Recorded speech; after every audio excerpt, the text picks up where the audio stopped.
Islamic बातें TV. और बच्चा बालिग हो जाए ना, पढ़ाई से ज्यादा कारोबार की फिक्र करो। उसकी पढ़ाई में आजकल कुछ नहीं रखा हुआ। पढ़ाना है तो घर में होम स्कूलिंग में पढ़ा।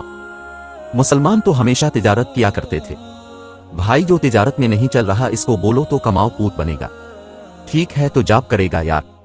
असल तो मुसलमानों का काम क्या है बोलो ना, बिजनेस है। साहिबा ने सबने तजारतें की है। तो अंग्रेज के आने से पहले हम तो सारे बाप दादे बिजनेस करते थे, जमींदारी और बिजनेस। ये तो अंग्रेज को दफ्तरों के लिए मुलाजिम चाहिए थे। हम लोगों को इसने बूट पॉलिश और कलर बना के बिठा दिया।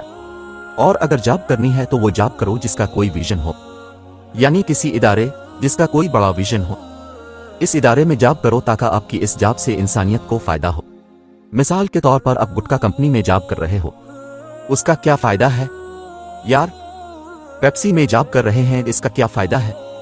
लोगों को पेप्सी पिला के क्या मिलेगा आपको? टीचर बन जाओ किसी यूनिवर्सिटी में, इसमें आप लोगों को क्या कर सकते हो? गाइड। आप किसी मदरसे में उस्ताद बन जाओ, वहां आप क्या करोगे? लोगों को दीन सिखाओगे।